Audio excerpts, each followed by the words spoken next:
Lisa was driving her old but reliable Toyota, racing along the winding road leading to her hometown, where every turn reminded her of her childhood, full of carefree adventures and those first, timid feelings that now seemed so far away, as if from another life. And outside the window, familiar landscapes from childhood flashed by green hills strewn with wildflowers, and old oak trees that stood like guards at the entrance to the city, whispering in the wind about the past that she had long left behind, but which suddenly came to life in her thoughts when an invitation to a high school reunion arrived.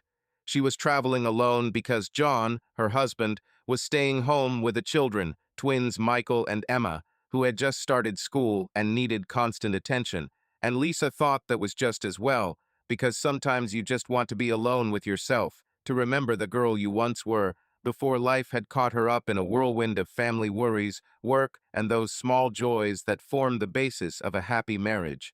John was the perfect husband, rock solid, with that quiet strength that showed not in big words, but in the everyday things he did. He always got up early to make coffee, kissed her goodbye before work, and called in the evening just to say he loved her. And Lisa often found herself thinking that their life was like a cozy little house on the edge of the woods, where everything was in its place, but sometimes, in rare moments of silence, she wondered if she had missed something important, some spark that had burned brighter in her youth than it did now. As they approached the city, memories came flooding back. The school where she had gone to school, with its battered walls, and the playground where she and her friends had spent hours talking about boys, and the park where she had had her first kiss with Aaron, the same Aaron whose name she hadn't spoken out loud for 15 years, but which sometimes floated up in her dreams like the echo of a distant melody.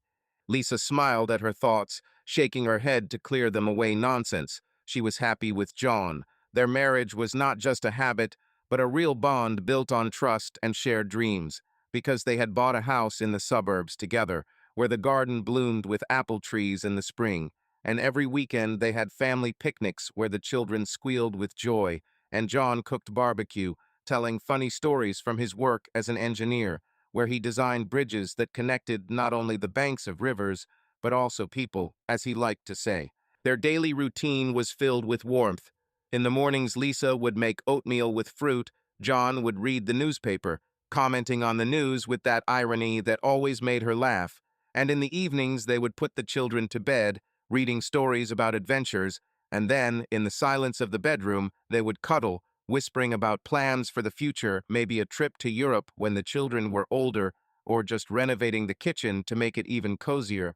But now, as she parked the car outside the hotel where the meeting was to take place, Lisa felt a slight thrill of excitement, not exactly fear, but rather anticipation, like opening an old photo album where each picture tells a story. The Zvezda Hotel was the same as it had been in her school days, with its faded facade and its sign blinking with neon lights, and as Lisa got out of the car, she adjusted her dress simple but elegant, in blue tones that emphasized her eyes, and thought of John, who had said that morning, "You look amazing, just like on our wedding day," and kissed her so tenderly that she almost changed her mind about going. A crowd had already gathered in the hotel lobby, former classmates who had changed over the years. Some had gained weight, some had gone gray, but there were still the same sparks of youth in their eyes, and Lisa, entering, heard exclamations. "Lisa, it can't be. You haven't changed at all." She hugged Mary, her best friend from high school, now a successful lawyer in the big city, but who had come especially for the meeting, and they immediately started talking about old times. "Remember how we used to skip classes and run to the cinema to watch romantic movies?" Mary laughed, her eyes shining with memories, and Lisa nodded, adding, "Yeah, and how we used to share secrets about boys, especially Aaron. He was so mysterious, with his guitar and the poems he wrote in secret." Mary smiled slyly. "You know, he's coming too. I saw him on the list. I wonder what he looks like now. They say he's become a musician, travels the world." Lisa felt her heart skip a beat, but she waved it off. "So what? We're all grown up. I have a family, John, children, everything is great." And they went into the hall, where music from the 90s was already playing, the same music they danced to at school discos, and the tables were set with snacks, and old class photos were flashing on the screen. The hall was decorated with garlands and balloons, as if at a graduation party, and Lisa, taking a glass of champagne, looked around. There was Tom, the former captain of the football team, now a father of 3 children and the owner of a car repair shop, chatting with Sarah, who had become a teacher at the same school, and in the corner there was a group of girls giggling at jokes. Lisa joined them, and the conversation flowed. About careers, about families, about how life had turned out differently from what they had dreamed of in their youth. I work as a marketer in a company, Lisa said. Nothing special, but it allows me to balance my family. John is an engineer. We live in a quiet suburb. The children are our everything. Michael loves football. Emma draws like a real artist. The friends nodded, sharing their stories. One got divorced, another married a foreigner, a third opened her own business. But deep down, Lisa was thinking about her family life, about those mornings when John would wake her with a kiss, about evenings by the fire where they would plan their vacations, about how the children would run to her with hugs after school, and about small quarrels that always ended in reconciliation because their love was not passion, but a deep affection, like the roots of a tree going into the earth. Suddenly, the music changed to a slow melody, and the host announced, "And now we welcome Aaron Miller, our school star." And here he came in, Aaron, with the same charming smile, only now with a slight gray in his hair and a guitar over his shoulder, dressed in a casual style. Jeans, a shirt, as if he had just come from a concert. Lisa froze, feeling how time stood still. He looked older, but still attractive, with that sparkle in his eyes that once made her heart beat faster. Aaron looked around the room, and their eyes met for a moment, but it was enough for the memories to flow. School corridors where they secretly held hands, their first kiss in the rain in the park, his poems dedicated to her, and that parting before college when he left for another city and she stayed, choosing stability. "Lisa," he said, his voice warm as a summer breeze, "I can't believe my eyes. You look amazing." She smiled, trying to appear calm. "Aaron, how old are you? It's good to see you. Do you still have a guitar? Tell me, what do you do?" They stepped aside, and the conversation flowed as if there had been no years apart. "I'm a musician," he said, "touring, writing songs. Life on the road, you know, with no roots but lots of stories. What about you? I heard you got married, kids." Lisa nodded. "Yeah, John's great. We've been together for 10 years. Family is everything to me." "Tell me more about yourself. I bet you have a lot of adventures." Aaron laughed. "Oh, there are so many adventures. Remember how we dreamed of traveling? I've traveled half the world, Europe, Asia. I've even been to Africa. But sometimes I wonder, what if we hadn't broken up? Life could have been different." Lisa felt a prick, not pain, but rather nostalgia, and answered, "We were children, Aaron. Now I have a house where every morning it smells of fresh coffee. John tells jokes. The kids draw on the walls, and that's happiness. But yes, sometimes I think about those days." They talked for hours, about school pranks, about mutual friends, about how life changes people. Aaron told her about his latest song, inspired by an old love, and Lisa caught herself thinking that it could be about her, but she pushed the thought away. No, she loved John. Their life was a daily ritual of love. Walking together, reading books to the children, planning for the future. "You know," Aaron said, "I never got married. I'm still looking for that spark from my youth." "Are you happy?" Lisa hesitated. "Yes, very much. John is my anchor. But meeting you, it's like going back in time." The evening went on, dancing, toasts, laughter. Lisa danced with Aaron to an old song, feeling the past mixing with the present, but her phone vibrated in her pocket. "John, how was the meeting? The kids are missing you, love you." She replied, "Everything is fine, I'll be home soon. Love." And she thought that her life was not a romantic drama, but a quiet harmony where every day was a gift. But Aaron whispered, "Maybe we'll meet tomorrow. We'll have a heart-to-heart talk." And Lisa, not knowing what to say, nodded. After all, it was just a meeting of old friends, right? Every morning in their house was a riot. The children were the first to wake up. Michael, with his energy like a small hurricane, bursting into the bedroom shouting, "Mom, Dad, get up. I want pancakes." And Emma, quieter but wily, crawling under the covers and whispering, "Tell me a story." John, sleepy but smiling, would get up, kiss Lisa on the cheek and say, "It's your turn to cook, honey. I fried eggs last night." Lisa loved these moments. The kitchen, bathed in the morning light, kneading dough, John making coffee, talking about the day's plans. "We have a client meeting today, but tonight there's a family movie. How about Star Wars?" The children nodded enthusiastically, and Lisa thought that this was happiness, not the grand gestures, but the small joys of family together. After breakfast, John would take the kids to school, and Lisa would go to work to the office of a marketing firm, where she created campaigns for brands, and although the work was routine, it gave her a sense of independence. At lunchtime, she would call John. "How are you? Have the kids called from school?" He would answer, "Everything is fine. Michael forgot his notebook, but I dropped it off.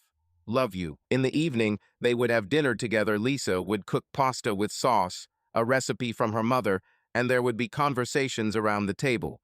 Emma would brag about a drawing, Michael about a goal at a football match. John would share a story from work, and Lisa would listen, feeling warm in her chest.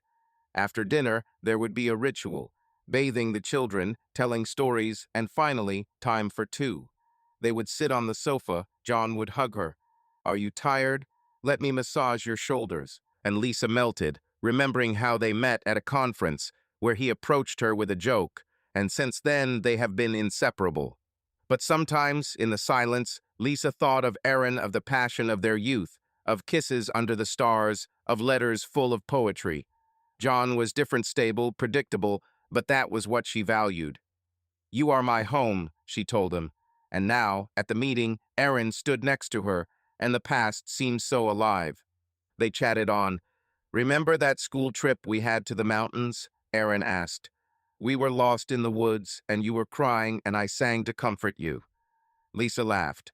"Yeah, and you made it up on the spot, and now you're a star. Tell me about touring." Aaron described, "In Paris, playing on the streets, people dancing. In Tokyo, fans who didn't understand English but sang along. But it's lonely, Lisa, not having a family like yours." She replied, "Family is work, but the rewards are enormous. John and the kids are my world." The evening came to an end, but the conversations did not subside. Lisa exchanged numbers with Aaron. "Write if you are in our city," and left, thinking about John, but with a slight excitement in her heart. She returned home late. John was waiting. "Tell me everything," she hugged him. "It was fun. I saw old friends. But I'm glad to be home." And in bed, falling asleep, she thought, what if the past comes back? After the dance, the group gathered around the table, and Aaron sang a song, the one from school. "This is for you, Lisa," he said quietly. She blushed, and her friends whispered, "Wow, old love never rusts." But Lisa thought of John, his support when she was sick, his trips to the lake to fish with the kids, their plans for the anniversary. Lisa's family life was full of moments like these, holidays where John dressed up as Santa, birthdays with cakes she baked herself, and quiet evenings watching movies holding hands. John wasn't a romantic like Aaron, but his love was real in action, in caring. "I'm happy with you," he'd say. At the meeting, Aaron suggested, "Let's go for a walk in the park tomorrow, like old times." Lisa agreed, but with doubt.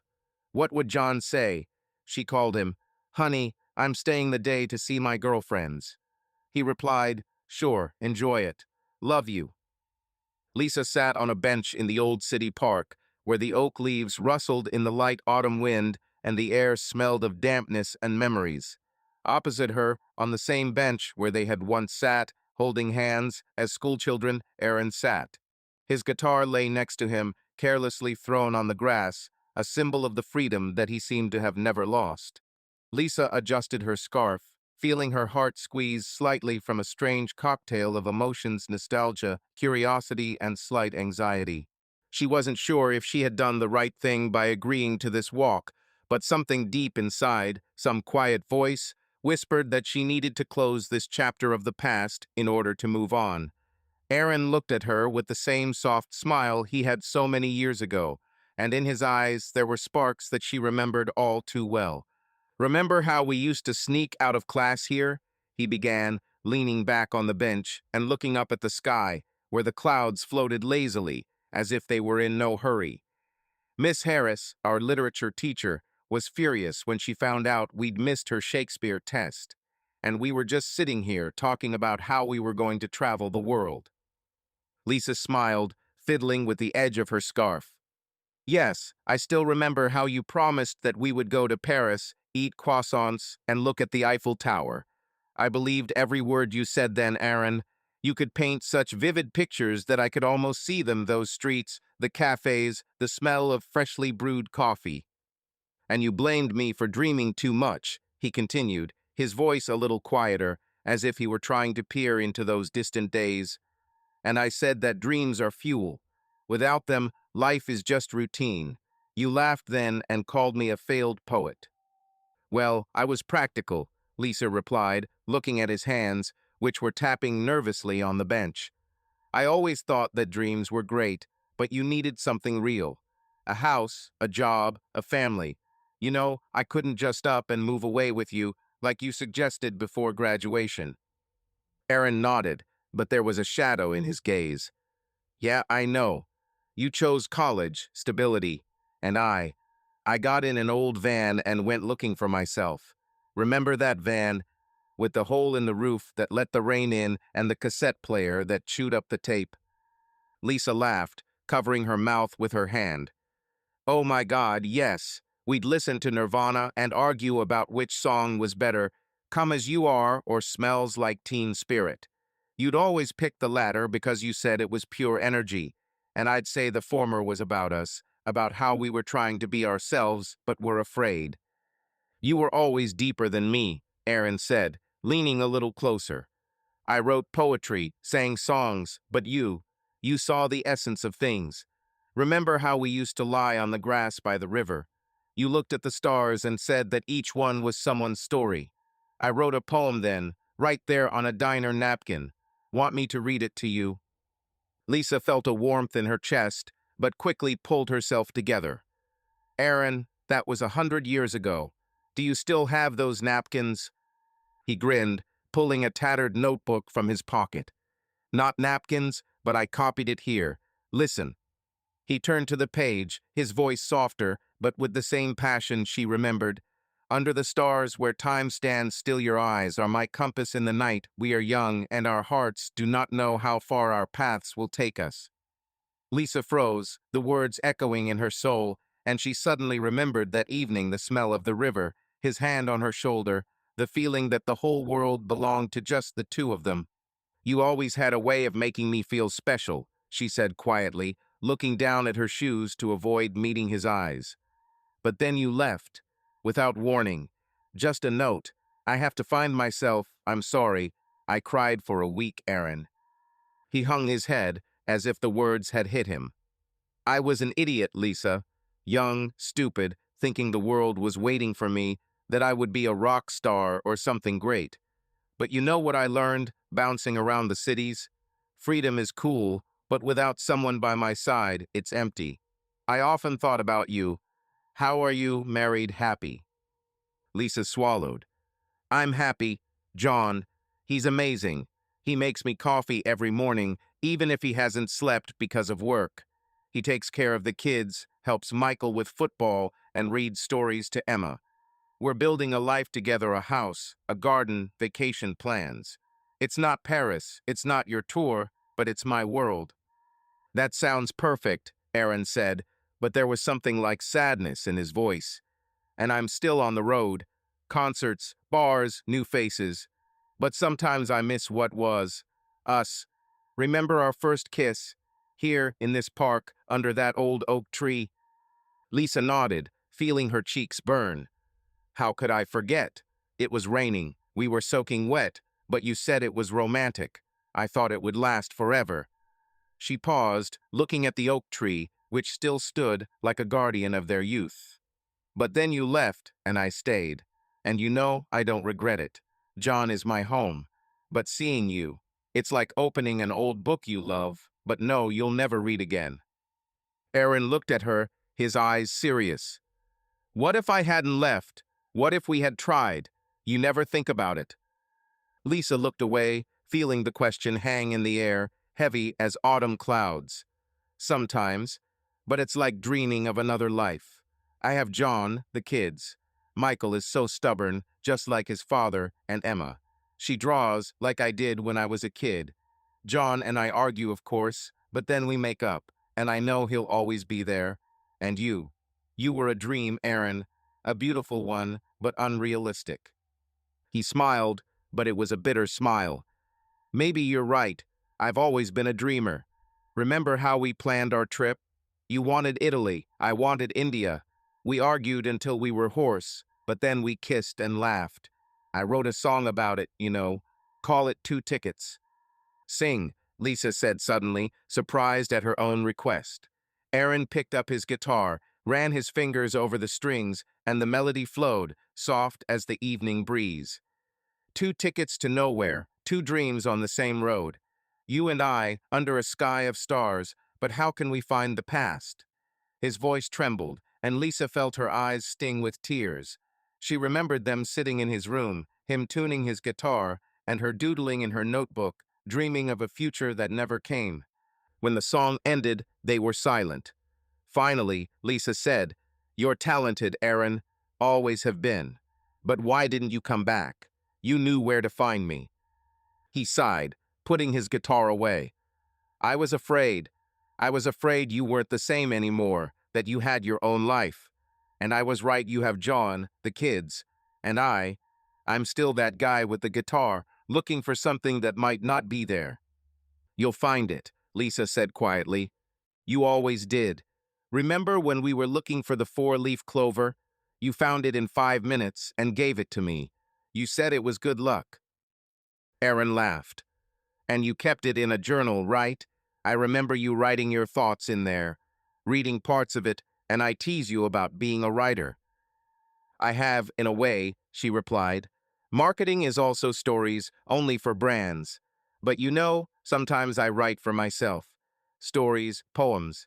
John laughs, says I'm a romantic at heart. "He knows you," Aaron said. "I'm glad you're happy. I really am. But tell me, Lisa, if I'd asked you then, would you have come with me?" She fell silent, looking at the leaves falling to the ground. "I don't know. Then maybe. But now, I have a family. John is my partner, my friend. He doesn't write poetry, but he's the one who holds me when I fall.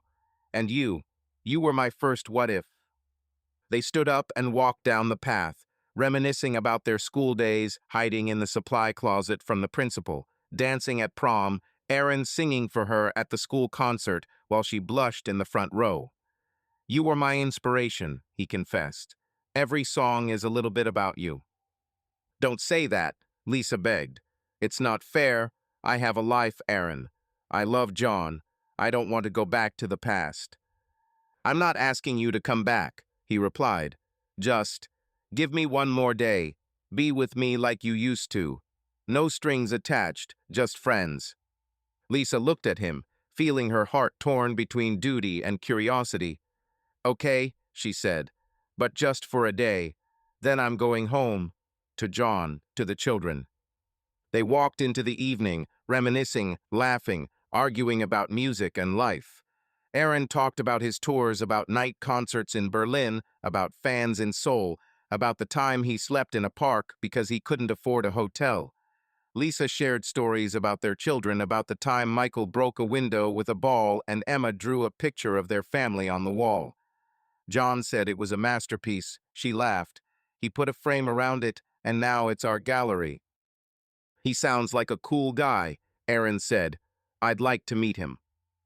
"Maybe someday," Lisa answered, but there was uncertainty in her voice. She knew John wouldn't understand this walk, but she wasn't doing anything wrong, she was just remembering. When the sun set, Aaron walked her to her car. "Thanks for today," he said. "It was like coming home." "For me too," Lisa admitted. "But my home is there, with John and the kids. Good night, Aaron." She left feeling the past letting go of her, but leaving a light trace, like the smell of rain on asphalt. At home, John was waiting with dinner. "How are your friends?" he asked, kissing her. "It was great," Lisa said, hugging him tighter. But deep down, she knew she'd be thinking about Aaron tomorrow and what could have been. The next morning greeted Lisa with soft light streaming through the curtains of the hotel room where she was staying during her stay in her hometown. She lay in bed, staring at the ceiling, trying to sort out the chaos of thoughts that had been bothering her since her walk with Aaron the previous day. His voice, his laughter, his gaze, all of it was like an echo from the past that had suddenly become too loud, too vivid. Lisa reached for her phone and opened the message from John that had arrived during the night. "Miss you, honey. The kids are asking when mommy is coming home. Love you." Her heart sank with warmth, but then Aaron's words came to mind. "Stay with me like you used to." She sighed, stood up, and went to the window, looking out at the familiar streets that now seemed at once familiar and foreign. Yesterday in the park, something turned inside her. It wasn't just nostalgia, it was something deeper, as if an old wound, long since healed, had suddenly reminded itself with a slight pain. Lisa knew that she loved John, knew that their life was what she dreamed of. A cozy home, the laughter of children, the reliability of a husband. But Aaron, he was like a wind that burst into her measured life and brought with it the smell of freedom, the very one she had left behind in her youth. She shook her head, driving away the thoughts, and began to get ready. She and Aaron had agreed to meet today at a café on the main square, just as friends, she told herself, but deep down she felt that it was a lie. Marge's cafe was just like it had been in her school days. The same wooden tables, worn with age, the same checkered tablecloths, and the smell of freshly brewed coffee mixed with the aroma of cinnamon rolls. Lisa walked in and immediately saw Aaron sitting by the window. He looked relaxed in his signature denim jacket, holding a cup of coffee and a smile that seemed to be made just for her. "You're as punctual as always," he said, standing up to hug her.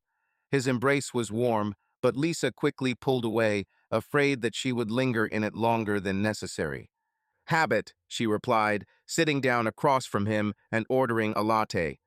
"John always laughs at me for showing up to meetings 5 minutes early, and you'd be late, as usual, if you weren't first."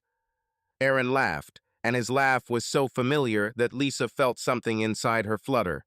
"You've figured me out, but I'm trying. For you." He winked, and Lisa rolled her eyes, trying to keep it light. "Don't start, Aaron. We're just friends, catching up on old times. No winking." "Okay, okay," he raised his hands in surrender. "But admit it, yesterday was great. It was like we were those teenagers again, skipping classes and dreaming of the big world." Lisa nodded, sipping her coffee. "It was. But we're not teenagers. I have a family, you have. Your guitar and the road. We're different, Aaron." "Maybe so," he said, looking into her eyes. "But you felt it yesterday, didn't you? The same way I felt it. Like time had no power over us. Like we were still who we were." Lisa looked away, feeling her cheeks burn. She wanted to argue, to say that he was wrong, that her heart belonged to John, but the words caught in her throat. Instead, she changed the subject. "Tell me about your tours. You mentioned Asia. What was it like there?" Aaron leaned back in his chair, his eyes lighting up. "Asia is a different world. In Tokyo, I played in a little bar and people sang my songs even though they didn't speak English. In Bangkok, I stayed in a hostel for a week and the owner taught me how to make tom yum. But you know what I realized? Everywhere I went, I was looking for something. I don't know, home, I guess, or someone." "You've always been a seeker," Lisa said, smiling. "Remember when we looked for that abandoned building behind the school? You said there was treasure there, so we snuck in at night. All we found was old cans and rats." He burst out laughing. "Yes, and you squealed when one rat ran past. But I held your hand and promised to protect you from all the rats in the world." "And I did," she replied, feeling the memories tug at her. "You always had a way of making me feel safe, even when we did stupid things." "And you made me feel like I could be better," Aaron said quietly. I wrote songs because I wanted you to be proud of them. Remember the one I sang at graduation? I only had eyes for you. Lisa nodded, her heart beating faster. I remember all the girls were whispering that you were singing for me. I was in seventh heaven. And I was, he said, leaning closer. Lisa, I never stopped thinking about you, even when I was on the other side of the world. Every song, every city, you were somewhere in there, deep down. Aaron, don't, she begged, but her voice was shaking. I have John. I love him. He's my home. I know, he replied, but his eyes said something else. But tell me honestly, have you ever thought about what would have happened if we hadn't broken up, if I hadn't left? Lisa clutched her cup, feeling the question hang in the air, heavy and dangerous. I have, she finally admitted. Sometimes, but it's like dreaming of another life. I have John, the kids. Michael and Emma are my everything. And John, he makes me happy, every day. And I don't? Aaron asked, and there was such vulnerability in his voice that Lisa felt a pang of guilt. You were my first love, she said quietly. It doesn't go away, but I can't go back. I don't want to. He nodded, but didn't look away.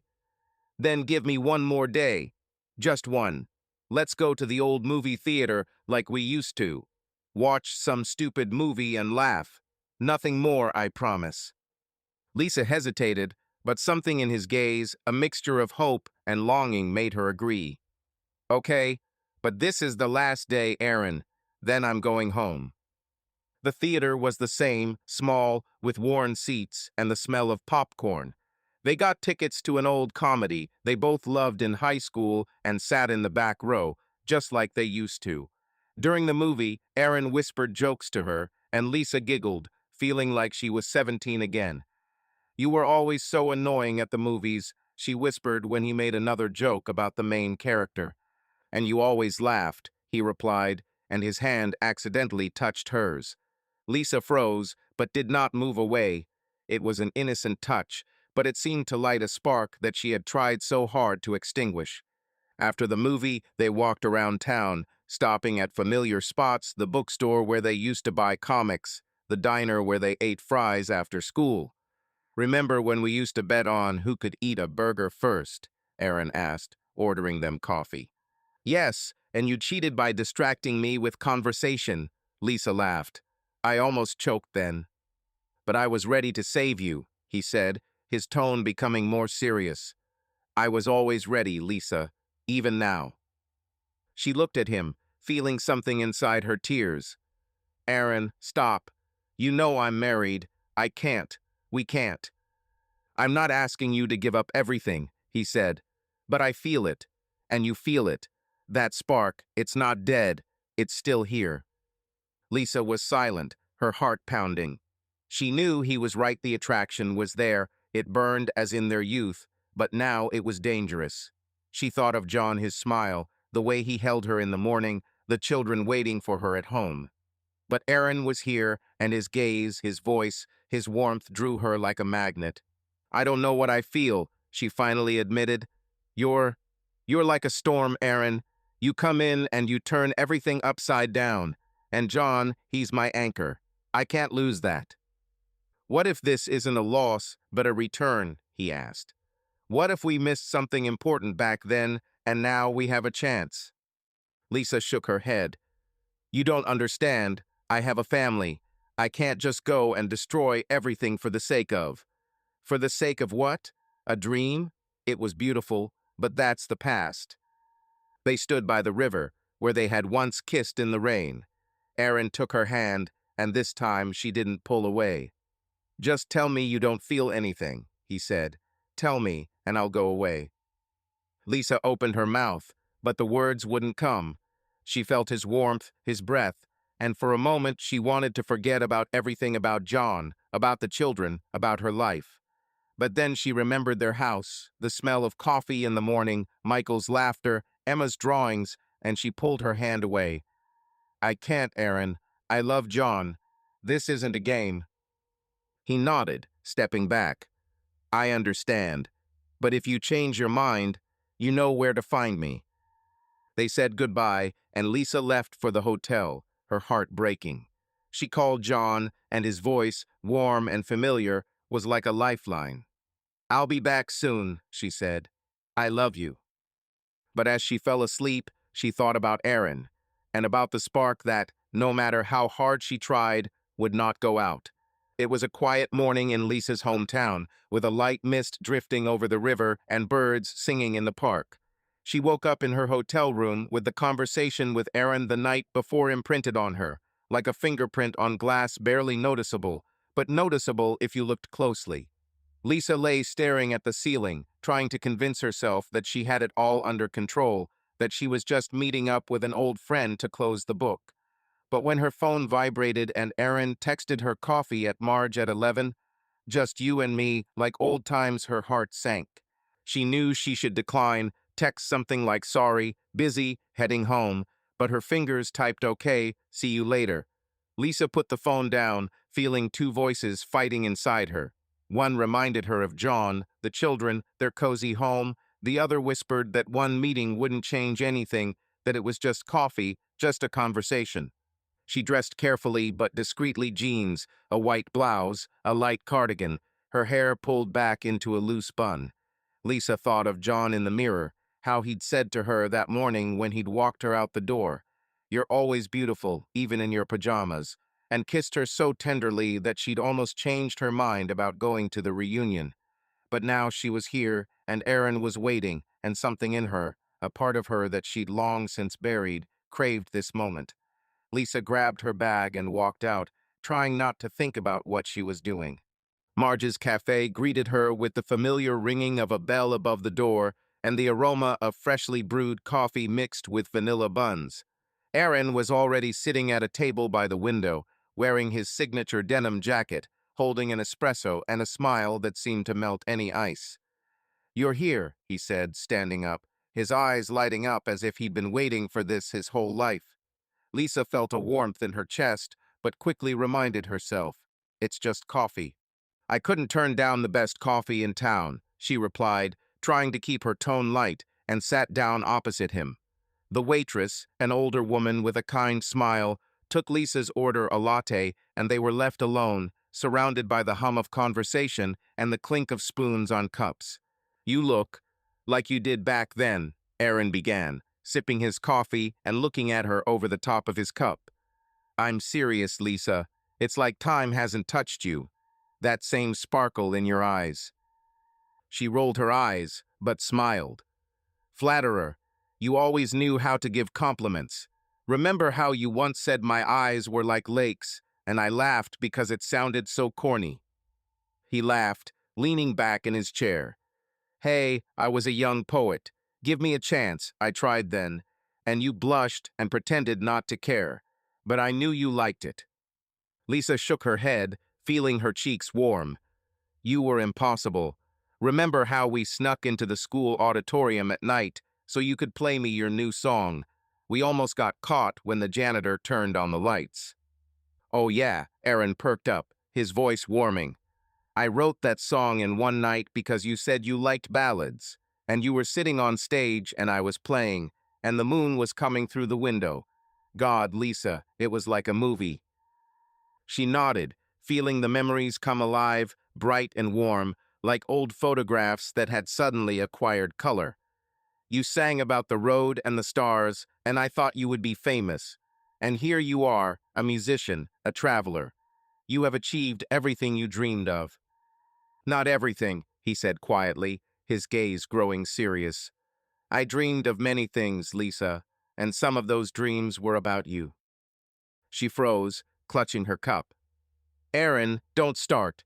We've already talked about this. I have John, the kids. I'm happy." "I know," he replied, but his tone was soft, almost pleading. "I'm not trying to ruin your life. But yesterday in the park, I felt it, and you did too. Don't tell me I'm wrong." Lisa looked away, looking out at the street where people were going about their business. She wanted to lie, to say he was making it up, but something in her, that spark he'd talked about, wouldn't let her. "It's not fair," she finally said. You show up years later and everything changes. I don't want that, Aaron. I love John. He's my home. And what about me? He asked, leaning closer. I'm not asking you to give up everything. Just give me this moment. We're just talking, drinking coffee. Is that so bad? She looked at him, and his eyes, the same ones that had once made her heart beat faster, were the same as they had been in her youth. Okay, she said, but it's just coffee, nothing more. Aaron smiled, and the conversation flowed more easily. They reminisced about their school days, how they'd hide from teachers in the library, how Aaron had once put a frog in Miss Harris's bag, and Lisa had scolded him, but then laughed until she cried. You've always been my conscience, he said, chewing on a bun. Without you, I probably would have gone to jail for my pranks. You managed without me, she replied, smiling. Tell me about your tours. You mentioned Europe. How was it? His eyes lit up. Europe is a fairy tale. In Paris, I was playing on the banks of the Seine, and some old lady gave me flowers. In Barcelona, I was singing in a bar where everyone was dancing until the morning. But you know what I realized? Everywhere I went, I was looking for something. Maybe you. Aaron, Lisa said sternly, but her voice wavered. You promised not to start. I'm sorry. He raised his hands in surrender. I'm just being honest. You've always been my muse. Every song is a little bit about you. She shook her head, but couldn't help but smile. You're incorrigible. Tell me something funny instead. Was there anything ridiculous on tour? He grinned. Oh, yeah, I fell asleep on stage once in Amsterdam. Not literally, but I was so tired I forgot the words to the song and just hummed the melody. The audience thought it was part of the show and applauded. Lisa burst out laughing at the thought. Are you serious? How did you get out of this? I improvised, he replied with a wink. I played a guitar solo and then pretended it was an experiment. Everyone bought it. You've always been a master of improvisation, she said, sipping her coffee. Remember how you convinced the principal we were late for class because of a science experiment? I still don't know how he believed you.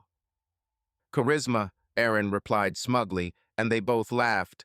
The conversation flowed like a river, easy, full of jokes and memories. They talked about their high school friends, about how Mary had become a lawyer and Tom had opened a car repair shop, about how life had scattered them all to different cities. But with every word, with every look, Lisa felt something inside her change. Aaron was not just a memory, he was alive, real, and his presence stirred feelings in her that she had long since buried. How are your children? He asked, changing the subject. You said they were talented. Lisa smiled, thinking about Michael and Emma. Michael is a little hurricane. He loves soccer. He's always tossing it around the house. John practices with him, although he's more of a baseball player. And Emma, she draws. She recently drew a picture of our house, and John framed it. He says it's our family treasure. It sounds like a perfect life, Aaron said, but there was a hint of sadness in his voice. I sometimes wish I had that. A home, a family. I'm on the road all the time, Lisa. It's cool, but lonely. She looked at him, feeling a twinge of sympathy. You'll find yours, Aaron. You always did. Remember when you found that four-leaf clover? You said it was good luck, and you gave it to me. He smiled. You kept it? Yes, she admitted. In an old diary. Sometimes I open it and remember those days. They were silent, looking at each other, and the air between them grew heavier. Lisa knew she should leave, but something held her, his voice, his laughter, his warmth. Let's go for a walk, Aaron suggested, and she nodded, not trusting her voice. They left the cafe and wandered through a square where children ran with balloons and street musicians played tunes. Aaron told stories about the time he was stuck in an airport in Madrid and sang to passers-by to pay for food, about being invited to a wedding in India where he was the guest of honor. Lisa listened, laughing, but guilt was growing inside her. She thought about John, about how he was waiting for her at home, about how he and the children had planned an evening picnic. But Aaron was there, and his stories, his energy, were a magnet for her. "Do you remember our first kiss?" he asked suddenly, stopping at the fountain. "Here, at this very fountain. It was raining, and you were shaking, but you didn't want to leave." Lisa nodded, feeling her heart pounding. "I remember. You said rain was romantic, and I thought I'd catch a cold." He laughed, but then became more serious.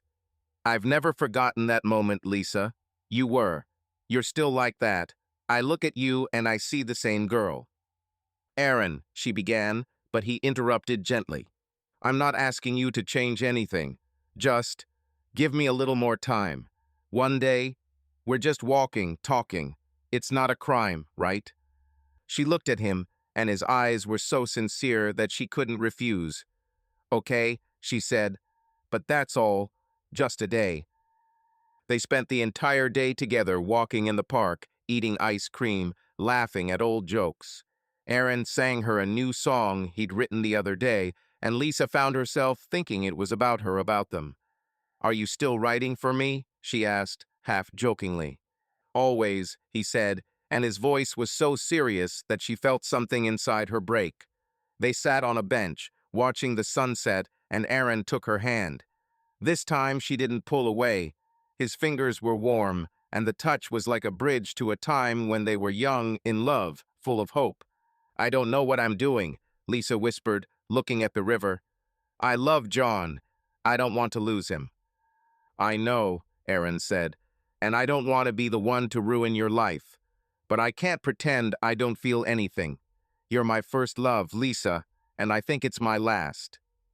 She looked at him, and for a moment she wanted to forget about everything, about John, about the children, about her world. But then she remembered their house, the smell of coffee, Michael's laughter, Emma's drawings, and she pulled her hand away. "I can't, Aaron. It's not right." He nodded, stepping back. "I understand. But if you change your mind, you know where to find me." They said goodbye at the cafe, and Lisa left for the hotel, her heart breaking. She called John, and his voice was a lifeline. "I'll be right back," she said. "I love you." But as she fell asleep, she thought about Aaron, and about how maybe this meeting wasn't so innocent. Lisa sat in her car, parked on a quiet side street just outside the city center, and looked at her phone, where a new text from Aaron glowed. "Tomorrow at 7 p.m., Old Bridge. I want to show you the sunset." Her fingers hovered over the screen, her heart pounding, as if she were a teenager again, preparing for a first date. She knew she should delete the message, block his number, and go home to John, to the kids, to their comfortable, predictable life.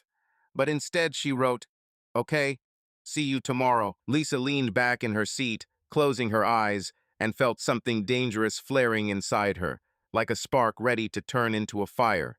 She didn't want to admit it, but every encounter with Aaron, every look from him, every word he said, was pulling her into a vortex from which she didn't know how to escape. At home, everything was as usual.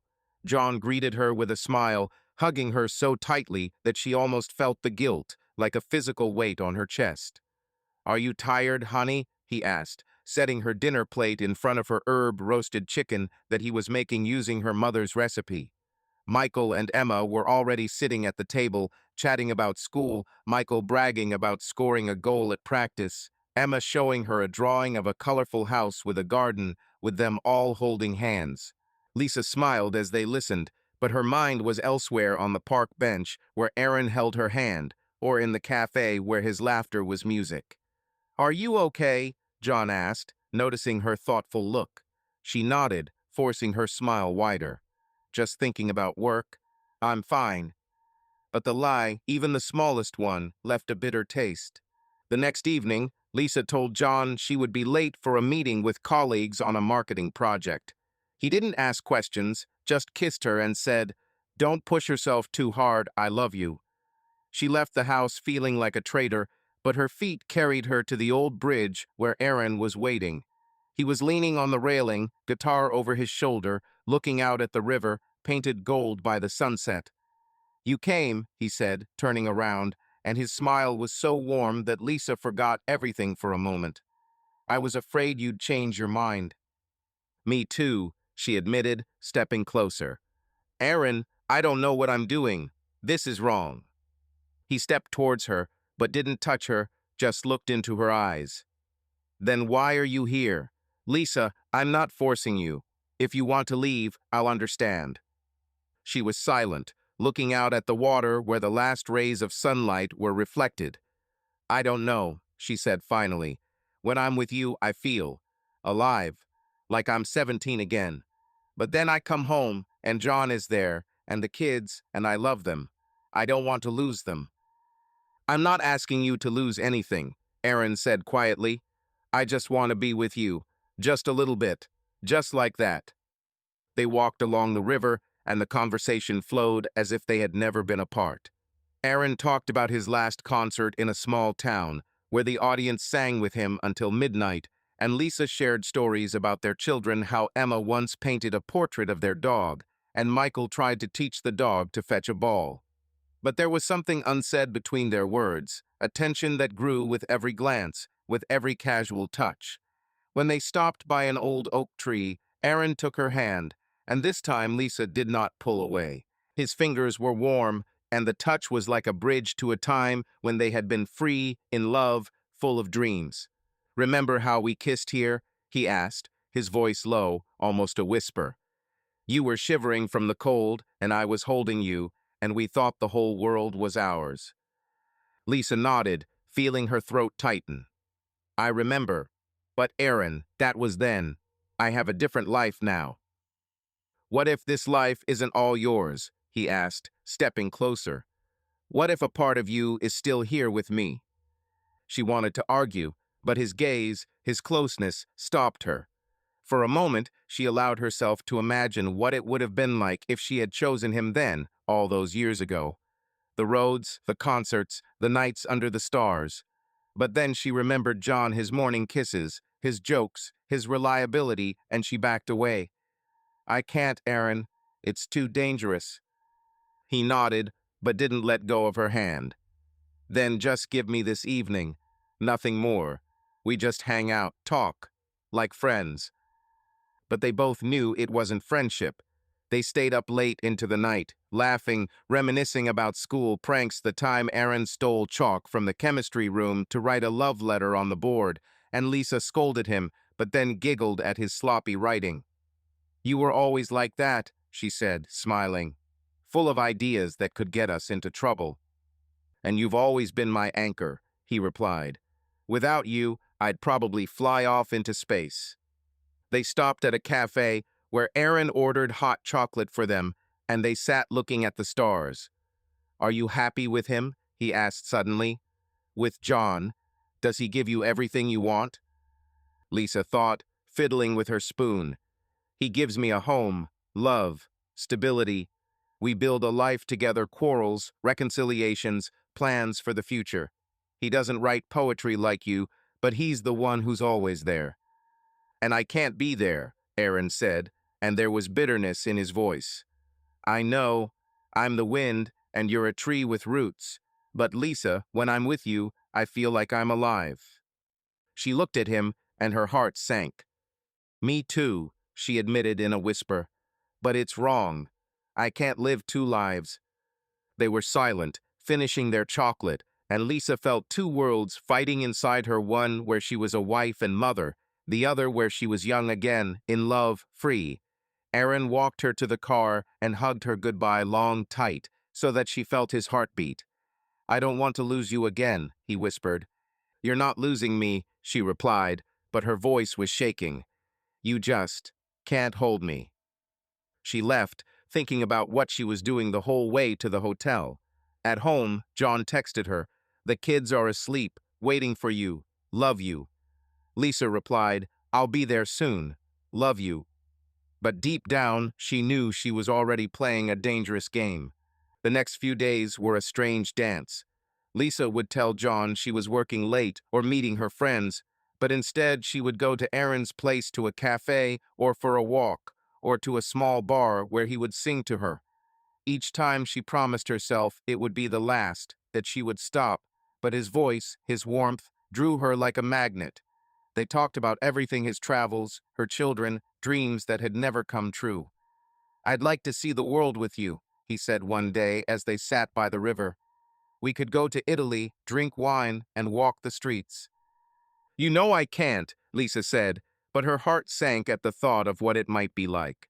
She imagined them together, laughing, free, without worries. But then she thought of John, his care, their home, and guilt washed over her. One evening, after another meeting, Aaron kissed her unexpectedly, softly, but with such passion that Lisa froze, unable to pull away. It was not the kiss of her youth. It was full of pain, desire, understatement. She pushed him away, gasping. "We can't, Aaron. I'm married." "I know," he said, stepping back. "But I can't stop. I love you, Lisa. I always have." She left without a word, but his words echoed in her head. At home, John noticed her silence, her distance. "Are you sure you're okay?" he asked, hugging her. She nodded, but for the first time in their marriage, she felt like she was lying not only to him, but to herself. Lisa knew she was on the brink of an abyss. She loved John, she loved their life, but Aaron was like a fire she couldn't put out, and every secret meeting made that fire brighter and the guilt heavier. Lisa sat on a wooden bench in a secluded corner of the park, where the leaves of the old maple trees fell softly to the ground, creating a golden-red carpet. The evening was cool, and she pulled her scarf tighter around her, feeling the chill creep under her skin, but not just because of the autumn wind. A storm of doubt, guilt, and that elusive attraction she couldn't ignore raged inside her. Aaron sat next to her, his guitar lying on the grass, and in his hands he held a paper cup of coffee they had bought at a small coffee shop nearby. His face, lit by the soft light of the street lamp, looked tired, but his eyes sparkled with the same light they had in their youth, although there was something new in them now, a shadow Lisa hadn't noticed before. They agreed to meet again, despite her promises to herself to stop these secret meetings. Lisa told John she was going to her friend Mary's to help with a project, and he believed her, as always, kissing her goodbye with a warmth that now only made her feel more guilty. She hated herself for lying, but she couldn't stop. Every meeting with Aaron was like a breath of fresh air that she had been missing for all these years.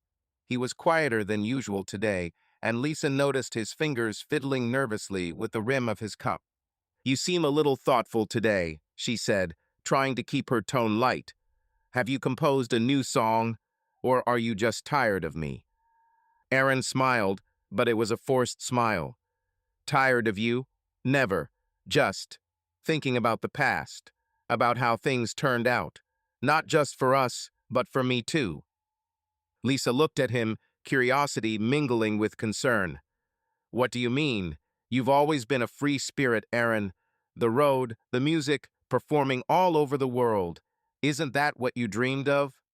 He sighed, setting his drink down and looking out over the river, where the lights of the city were reflected. "I did.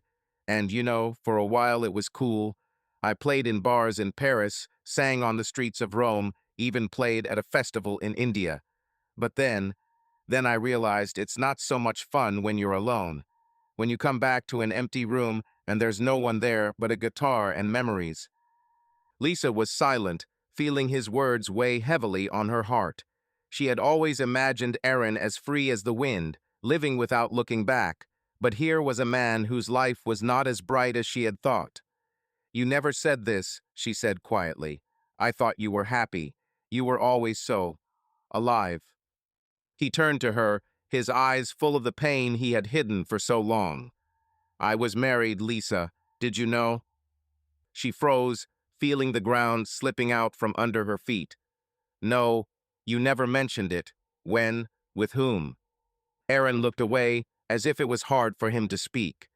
"Her name was Sophia. We met in Barcelona about 5 years ago. She was an artist, a free spirit like me. We got married a year later, thinking that we would travel together, create, live without rules. But it didn't work out. She wanted something more: a home, a family, roots. And I couldn't give her that. I was too in love with the road, with music. We divorced 2 years later." Lisa felt a twinge of sympathy, mixed with something like relief he hadn't been alone all these years, but his life hadn't been perfect. "I'm sorry, Aaron," she said, touching his arm. "You never told me. Why?" He shrugged, his fingers squeezing her palm lightly. "I didn't want you to see me as a loser.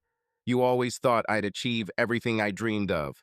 And I'm just a guy with a guitar, running from reality. A career? Yeah, I write songs, but it doesn't bring me joy like it used to. I'm tired, Lisa. Tired of being alone." His words were like a mirror in which Lisa saw not only him but herself, her own doubts, her fear that she had missed something important by choosing stability over passion. "You're not a failure," she said, trying to sound firm. "You lived the life you wanted. That's courage, Aaron. Not everyone can do that." He smiled bitterly. "Courage or stupidity? I look at you, at your life, husband, children, home, and I think that it was I who made a mistake. When I left, I could have stayed, Lisa. I could have been with you." She shook her head, feeling her heart clench.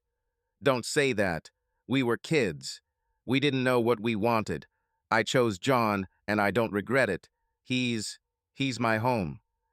"But you're here," Aaron said quietly, looking into her eyes. "You're sitting with me and not him. Why?" Lisa opened her mouth to answer, but the words stuck. She knew why, because Aaron had been her first love, her what if, the one who had stirred up feelings she'd long since buried. But she couldn't say it out loud. Instead, she asked, "What happened after the divorce? Did you just keep going?"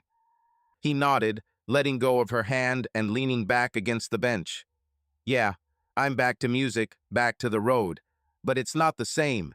I write songs, but they're all about the past, about you, about us, about what I've lost. Sometimes I perform for a crowd and they applaud, but I feel empty, like I'm acting a part, not living." Lisa looked at him, and for the first time in days, she saw not just the Aaron she'd loved in her youth, not the charming guy with the guitar who made her laugh, but the man whose life had been filled with pain, disappointment, and loneliness. "You never showed it," she said. "You were always so bright, like you didn't care." "It's a mask," he admitted. "I've learned to wear it. But with you, I can be myself. You've always seen the real me, Lisa, even when I didn't understand myself." She felt her eyes sting with tears, but she held them back. "I don't always understand myself either," she admitted. "I love John, I love the children, but when I'm with you, I feel different, like a part of me is still there in the past with you." Aaron looked at her, and there was so much tenderness in his gaze that Lisa felt her resolve melt. "Then stay with me," he said. "Not forever. Just a little while longer. Give me this moment." She wanted to say no, wanted to get up and leave, but instead she nodded. They stood and walked down the path, their steps slow, as if they were both trying to stretch out time. Aaron talked about his life, the nights in cheap motels, the fans who gave him letters, the time in Mexico he sang in the rain, and the crowd danced despite the downpour. But there was a longing in his stories that Lisa could now see clearly. "I thought music was all I needed," he said. "But then I realized that without someone there, it was just sounds." Lisa listened, feeling his words resonate in her soul. She thought of John, his reliability, the way he made her coffee every morning, the way he read stories to the children, the way he held her when she was tired. But Aaron was different. He was her dream, her pain, her past that wouldn't let go. "I don't know what I'm doing," she said, stopping by the river. "I don't want to hurt you, Aaron, but I can't lose my family." "I'm not asking you to lose them," he replied, touching her shoulder. "I just want you to be honest with yourself. You feel it, Lisa, the same way I do. This connection, it's not dead." She looked at him, and his eyes were so open, so vulnerable, that she couldn't look away.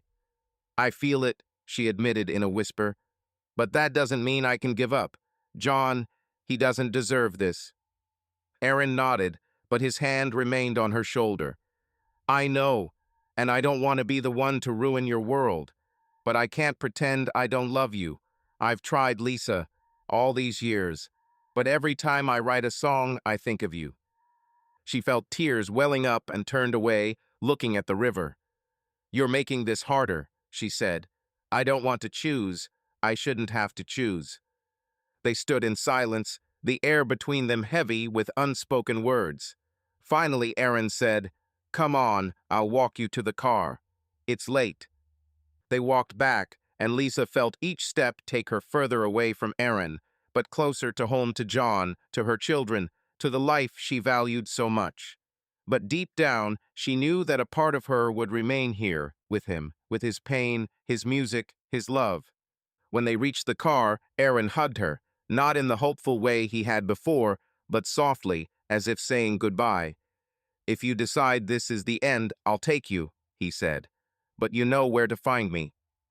Lisa nodded, not trusting her voice.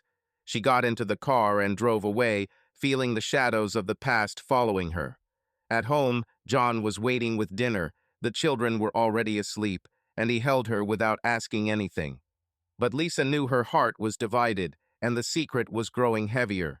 Lisa returned home late in the evening, when the house was already silent, broken only by the soft ticking of the wall clock in the living room. She carefully closed the front door, trying not to creak it, and kicked off her shoes, feeling how fatigue mixed with a heavy burden of guilt that was becoming more and more unbearable with each passing day.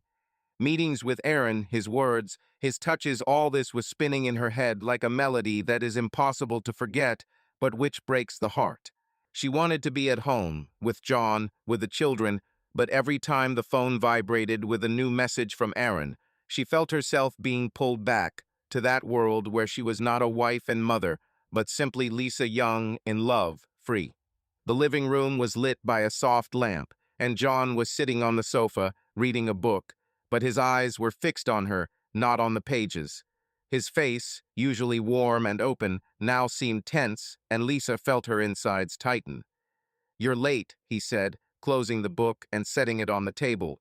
His voice was calm, but there was a note in it that Lisa hadn't heard before, not exactly an accusation, but something close to it. Yes, sorry, she said, trying to smile, but her lips were trembling. I was held up with Mary. We were discussing her new project, and time flew by. She walked to the kitchen to pour herself a water, hoping the movement would hide her nervousness. John stood up and followed her, leaning against the door frame. Mary, huh? He asked, crossing his arms. You've been seeing her a lot lately. What kind of project is this that you're disappearing into every night? Lisa froze, holding the glass under the tap. The water was running, spilling over the edge, but she didn't notice. Just work. She's helping with an ad campaign, and we talk a lot. Nothing special. She turned, forcing herself to meet his gaze. John was looking at her carefully, as if trying to read something in her face. Lisa, are you okay? He asked, his tone softening, but his eyes remained wary. You're kind of different. Ever since you got back from that reunion, it's like you're not here. What's going on? She set the glass down on the counter, feeling her heart pounding. Nothing's wrong, John. I'm just tired. Work, the kids, everything's just piled up. She tried to smile, but it was strained. You know how it is. He nodded, but didn't look away. I know, but you always told me when something was wrong. And now, you're silent, and your phone rings every 5 minutes. Who is it, Lisa? Her cheeks flushed, and she turned away, pretending to dry her hands on a towel. Nobody. Coworkers, Mary, stuff. You know how it is in marketing, someone is always writing. She hated herself for the lie, for how easily the words came out, but the truth was too hard, too devastating. John stepped closer, his voice quieter but firmer. Lisa, look at me. I'm not stupid. You come home late, you barely talk to me, and I see the way you look at your phone like you're waiting for something. If something's wrong, tell me. We've always been honest with each other. She turned, tears welling up in her eyes. John, I'm just confused. It's not what you think. I just. She trailed off, unsure how to continue. How to tell him that she was dating Aaron, that every night spent with him made her feel alive but tore at her soul. how to explain that she loved him, John, but couldn't shake the shadow of the past. He looked at her, and there was pain in his eyes, mixed with something like fear. Confused, Lisa, that's not an answer. I'm your husband. We've been together for 10 years. If something's going on, I have a right to know. She swallowed hard, feeling the walls closing in around her. Nothing's happening, she repeated, but her voice was shaking. I just, I need some time to sort myself out. John shook his head, his expression hardening. Figure yourself out. Lisa, you're my wife. We have kids, a home, a life. If you need to figure yourself out, do it with me, not someone else. Her heart sank. With someone else? Do you think I? She couldn't finish because the truth was too close, too dangerous. I don't know what to think, he said, his voice colder. But I see how you've changed. You're smiling, but not at me. You're out there, not with me. And I'm not blind, Lisa. I see the way you check your phone, the way you jump when it rings. Who is it? Mary? Someone else? She wanted to scream that it wasn't so, that he was wrong, but the word stuck. Instead, she stepped toward him, touching his arm. John, please. I love you. You and the kids are everything to me. I'm just tired. He looked at her hand, then into her eyes, and there was a mixture of pain and doubt in his gaze. I love you too, Lisa, but I don't want to be the one holding you if you want to leave. If there is someone else, tell me. Don't lie. His words were like a blow, and Lisa felt tears streaming down her cheeks. There's no one else, she lied, but her voice was weak, almost a whisper. I need time. John nodded, but stepped back as if a wall had grown between them. Okay, time. But don't make me wait forever, Lisa.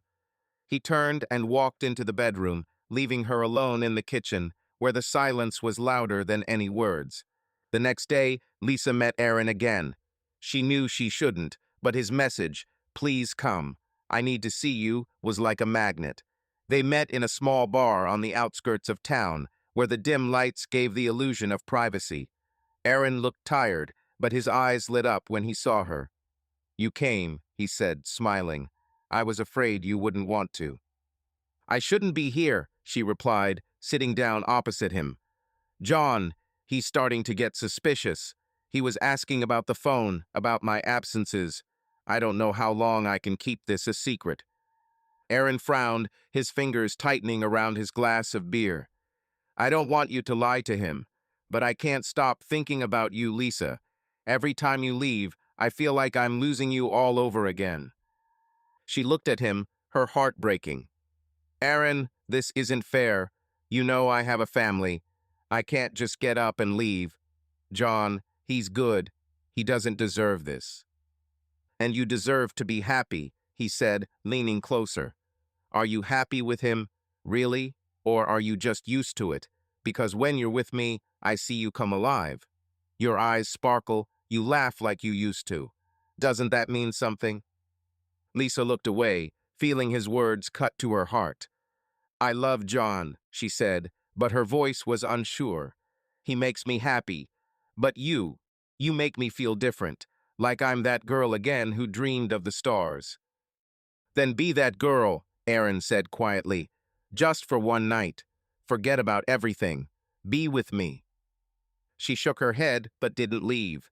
They talked until midnight about the past, about his music, about her children. Aaron told her about singing in an empty bar in Prague once, and the only listener was the bartender, who poured him a free whiskey. Lisa laughed, but her laughter was forced, because she knew she was playing with fire. As they left the bar, Aaron took her hand, and she didn't pull away. Come to my place, he said. Just talk, nothing more. Lisa looked at him, her heart screaming no, but her feet were already following him. His apartment was small, with music sheets scattered around and a guitar against the wall. They sat on the couch, and Aaron put on an old record, a blues they had loved in high school. Dance with me, he said, holding out his hand. She stood up, and they twirled slowly to the music, his hands on her waist, her head on his shoulder. I shouldn't be here, she whispered, but she didn't pull away. "But you're here," he said, and his lips found hers. The kiss was gentle but desperate, and Lisa felt her world crumble. She pushed him away, gasping, "I can't, Aaron. I can't." She ran out of the apartment, tears streaming down her face. At home, John was asleep, but his phone was on the nightstand, and the screen was glowing a message from her that she hadn't sent. "I'll be there soon." She realized he'd been checking her phone, and her heart sank. John's suspicions were no longer just suspicions, he knew something was wrong. The next morning, John was silent. He looked at her at breakfast, but his eyes were cold. "Lisa, we need to talk," he said when the children left for school. "I found your message." "From him. Who's Aaron?" She froze, feeling the ground slipping from under her feet. "He's an old friend," she said, but her voice was shaking. "We just met, talked, nothing more." John looked at her, his face like a mask. "Nothing else? Lisa, you're lying to my face. I saw the way you looked at your phone, how you changed. Tell the truth. Are you dating him?" She wanted to lie, but her tears gave her away. "Yes," she whispered, "but it's not what you think. I don't. I don't know what I'm doing, John. I'm confused." He stood up, his hands clenched into fists. "Confused? Lisa, we have a family, kids, and you're running after some guy from the past. How could you?" "I didn't mean to," she cried, standing up. "I love you, John. I don't want to lose you.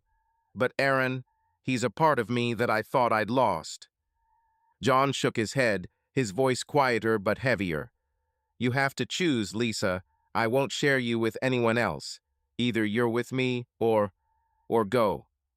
He walked out, slamming the door, and Lisa was left alone, feeling her world crumbling. She knew she was standing on the edge, and the next step would determine everything. Lisa sat at the kitchen table, clutching a mug of cold tea as the morning light streamed through the window, highlighting the dust motes dancing in the air. The house was quiet, the children had already left for school, and John had gone to work without a word, only casting a look at her full of pain and distrust. His words from the night before, "You have to choose," Lisa echoed in her head like a sentence she could neither accept nor reject. She knew she had to stop seeing Aaron, cut off this connection that was slowly poisoning her life.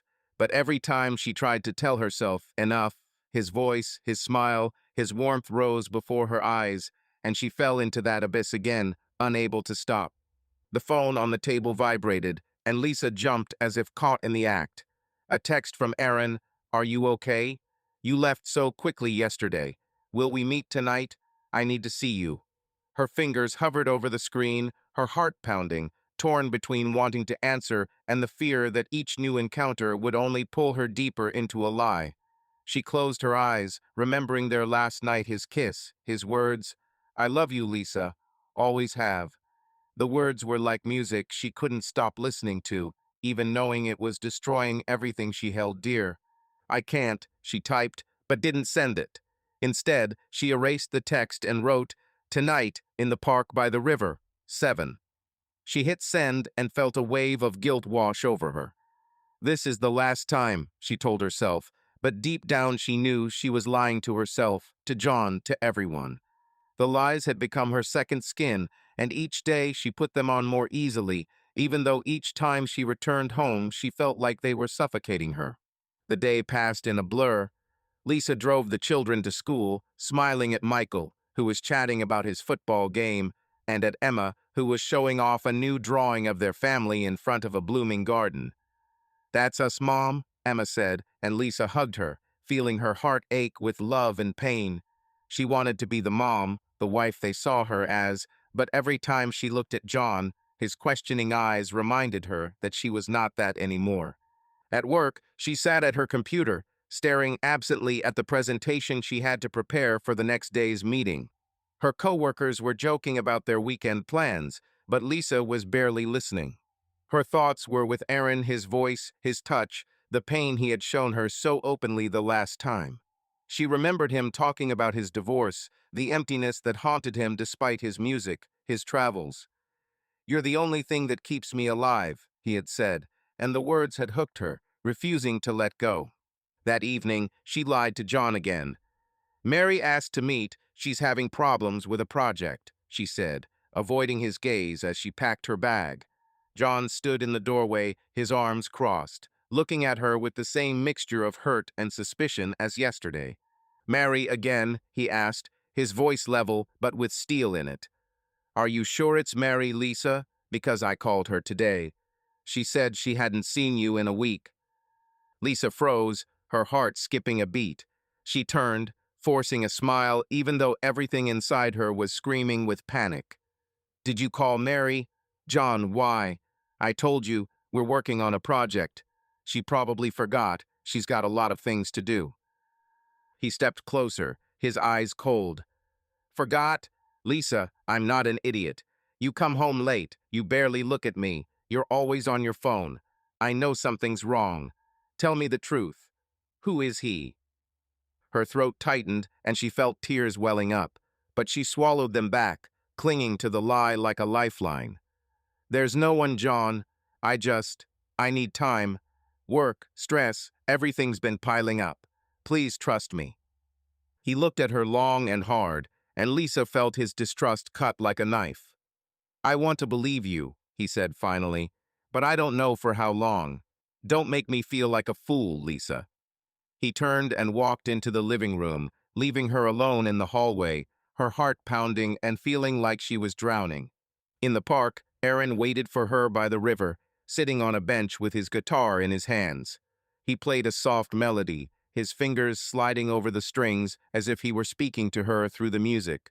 When he saw Lisa, his face lit up with a smile, but she noticed the shadows under his eyes. He looked tired, almost broken. You came, he said, putting his guitar down. I was afraid that after yesterday you would disappear. I almost disappeared, she admitted, sitting down next to him. John, he knows something's wrong. He called Mary Aaron. He's suspicious. Aaron frowned, his hand hovering in midair as if he wanted to touch her but changed his mind. What did you tell him? I lied, she said, looking out at the river where the lights of the lanterns were reflected. I said it was work, that I was just tired, but he doesn't believe me, and I don't know how long I can hide it. He looked at her, his eyes full of pain. I don't want you to lie, Lisa. I don't want you to ruin your life because of me.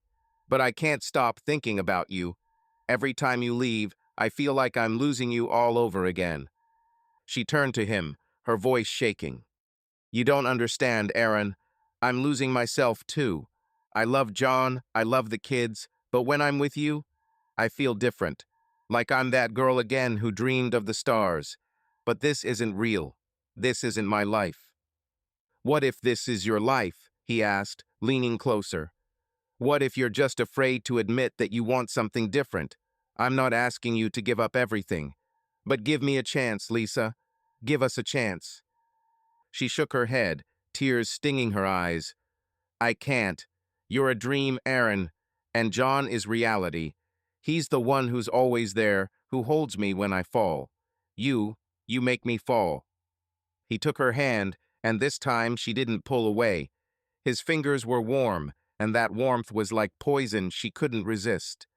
Then fall with me, he said quietly, just for one evening. Forget about everything. Be with me.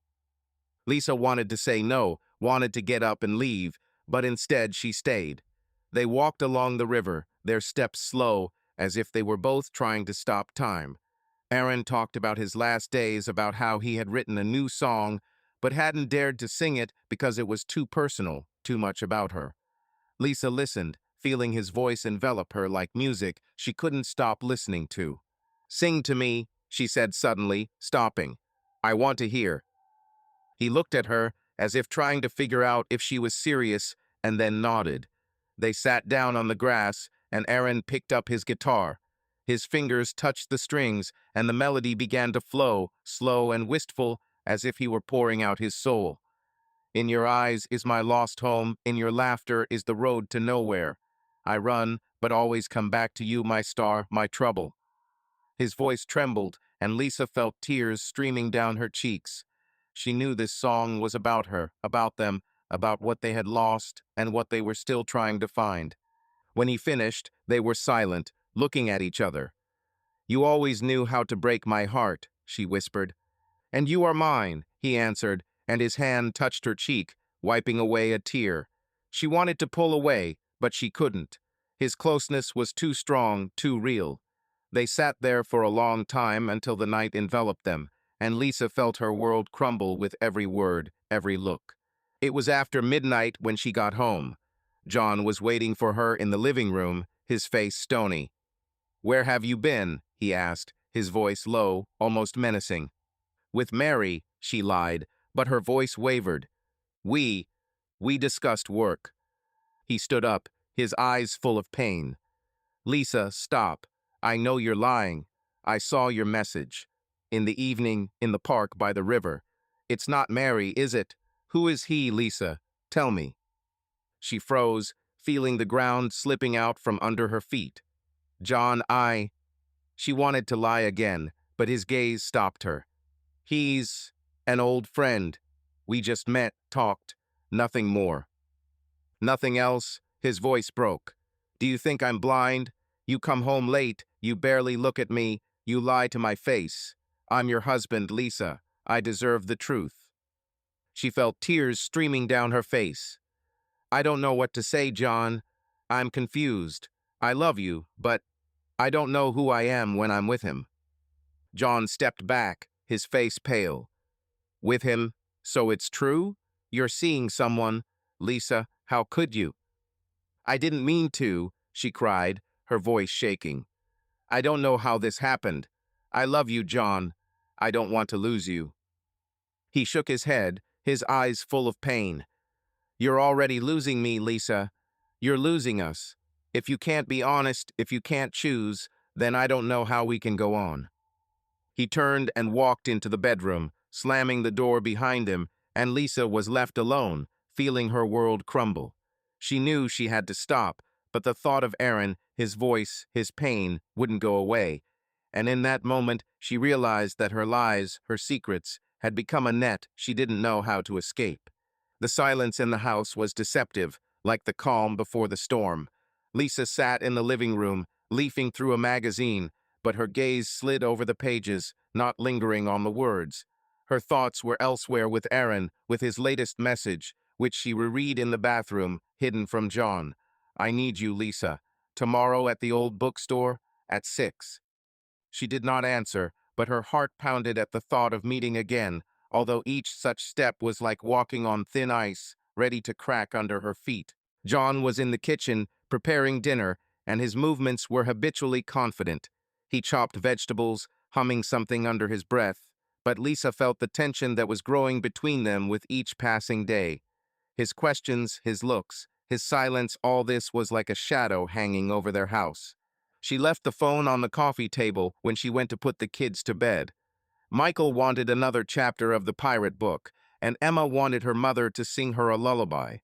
Lisa sat on the edge of her daughter's bed, softly humming an old song her mother had sung to her, trying not to think about how her life was splitting in two. She kissed Emma's forehead, tucked Michael's blanket in, and walked back into the living room, unaware that everything had changed in those few minutes. John stood by the window, holding her phone in his hands. His back was tense, his shoulders slightly hunched, as if he were carrying a heavy load. Lisa froze, feeling her blood run cold. "John," she called, trying to keep her voice even. "What are you doing?"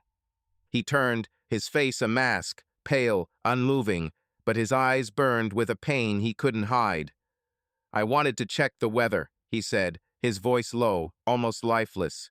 "Your phone was closer. But Lisa, you didn't block it. And I saw the messages." Her heart skipped a beat, and she felt the floor shift beneath her. "John, this isn't." She began, but he held up a hand, stopping her. "Don't," he said, and there was no anger in his voice, only a weariness that was worse than any scream. "I read them. Aaron, I need you. Meet me in the park. I can't live without you. How long, Lisa? How long have you been lying to me?" She opened her mouth, but the words caught in her throat. She wanted to explain, to say it wasn't what he thought, that she hadn't slept with Aaron, that it was just meetings, conversations, but the truth was too ugly. She had lied to him, had dated another man, had allowed herself to feel things she had no right to feel. "John, I didn't mean to," she finally managed, her voice shaking. "It's not what you think. We're just friends." He looked at her, and his gaze was like a knife. "Friends? Lisa, are you serious? You leave every night, say you're with Mary, with your coworkers, and I find messages from some Aaron who writes that he loves you. This is not friendship. This is cheating." Tears burned her eyes, but she couldn't look away. "I didn't cheat on you, John. Not in the way you think. I didn't. I didn't sleep with him. We just met, talked. It was like going back in time." He shook his head, his fingers gripping the phone so tightly his knuckles were white. "Going back in time? Lisa, you're my wife. We have kids, a home, a life. And you're chasing after some guy from school because you want to remember your youth? Do you even know what that looks like?" She took a step toward him, holding out her hand, but he pulled back, the movement like a blow. "John, please," she whispered. "I love you. I didn't mean to hurt you. I'm confused." Confused? His voice broke, and he stepped closer, not to hug her, but to look into her eyes. "You lie to me for months, hide, date him, and then come home and pretend everything is okay. How do you expect me to take that? How am I supposed to feel, reading him writing that you are his star, his disaster? Lisa, I am your husband. I am supposed to be your star." Her tears were streaming down her cheeks, and she made no attempt to wipe them away. "You are," she said, her voice weak, almost pleading. "John, I love you. You and the kids are everything to me. Aaron, he's part of my past. I don't know why I didn't stop." He looked at her, and there was such pain in his eyes that Lisa felt her heart break. "I don't know how to believe you," he said finally. "I want to, Lisa. I want to believe that you love me, that this is just a mistake. But I can't. Not now." He put the phone on the table, and the gesture was like a period in their conversation. "I'm not going to talk about this today. I'm too angry, and I don't want the children to hear." He turned and went into the bedroom, leaving her alone in the living room, where the silence was louder than any scream. Lisa sank down on the couch, hugging herself, and felt her world crumble. She knew John wouldn't scream, wouldn't make a scene. He wasn't like that. But his silence, his coldness, was worse than any scandal. She knew he'd seen the messages, knew she'd been seeing Aaron, and the truth was like poison, poisoning their marriage. The next day, John was reserved, but his demeanor had changed. He didn't look her in the eye, didn't touch her, not even casually, and his voice was flat, businesslike when he talked about the kids or the household. "Michael has to be at practice by 6, he said over breakfast, not looking up from his plate. "I'll drive him."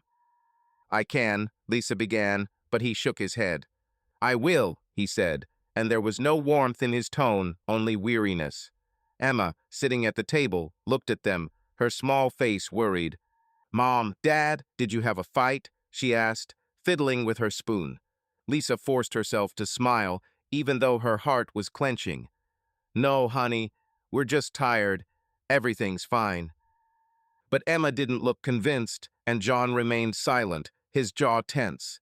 After breakfast, he left for work without kissing her as usual, and Lisa felt something inside her break. She knew she had to talk to him, explain, but how could she explain something she didn't understand? She loved John, loved their life, but Aaron was like a magnet, pulling her back to the past, to a part of herself she had long since buried. She didn't go to Aaron's that night. She texted him, "I need time. Please don't text." But his response came almost immediately, "I'll wait, Lisa. You know where to find me." She deleted the message, but his words remained in her head, an echo that couldn't be silenced. As the days went by, the tension in the house grew. John didn't talk about the messages, didn't make a scene, but his silence spoke louder than words. He was polite, caring for the children, but a wall had grown between them, and Lisa felt it growing taller. She tried to be her old self cooking dinner, playing with the children, smiling, but every time John looked at her, she saw the question in his eyes. "Who are you now, Lisa?"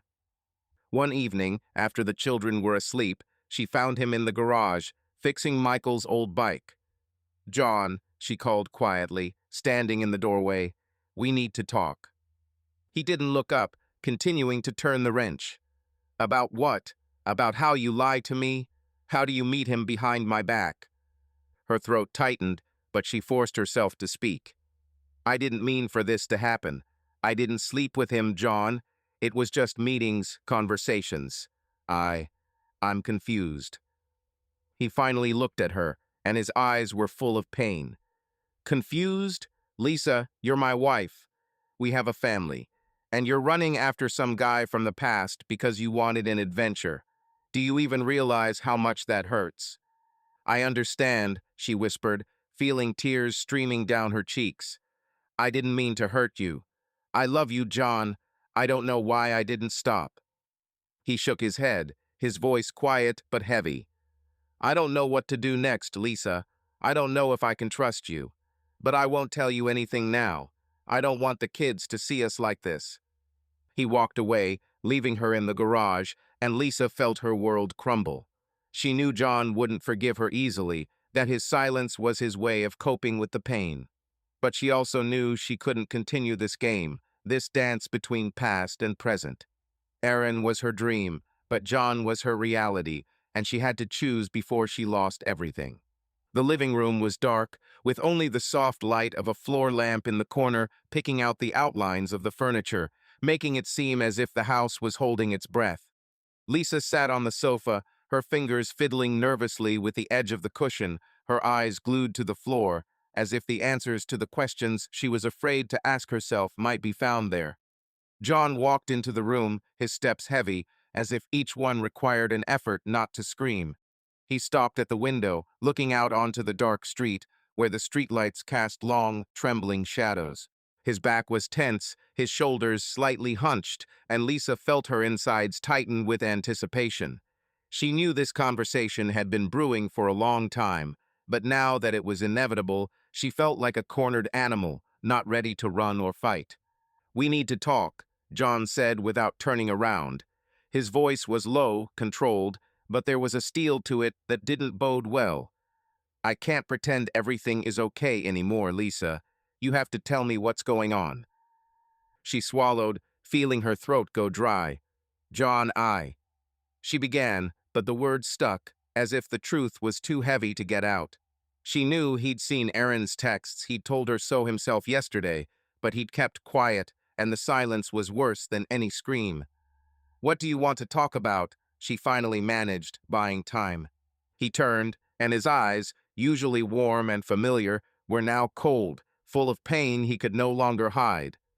"You know what?" he said, his voice even, but each syllable a blow. "I gave you a chance to tell me yourself. I waited, Lisa, weeks. But you keep lying. Who is Aaron? And don't tell me he's just a friend. I saw his messages. This is not friendship." Lisa felt her blood run cold.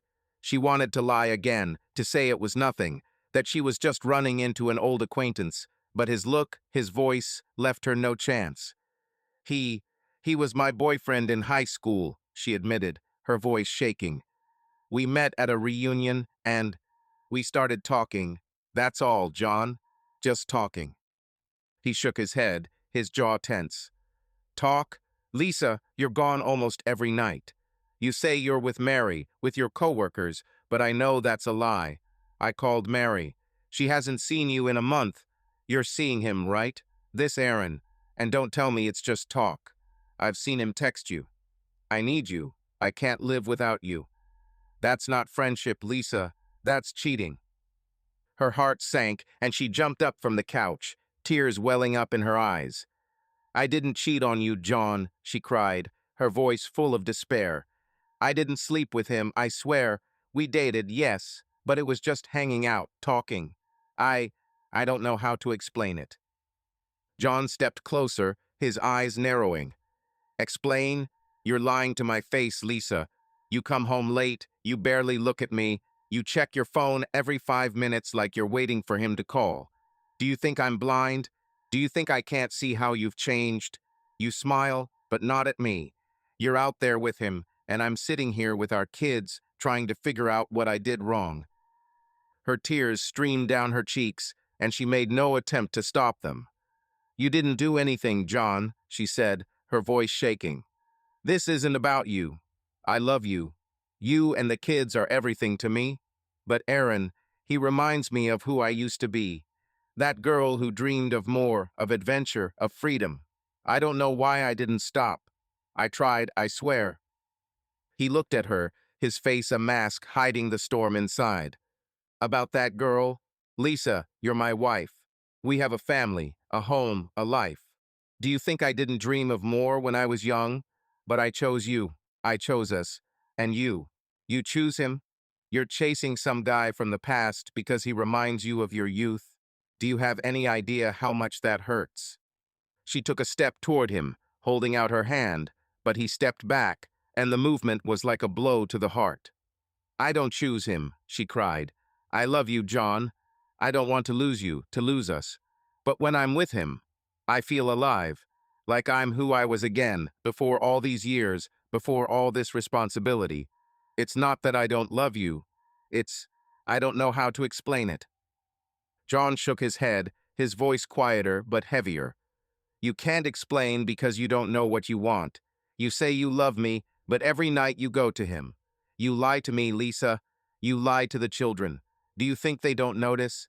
Emma asked me yesterday why you were so sad. Michael thinks we're fighting because of him.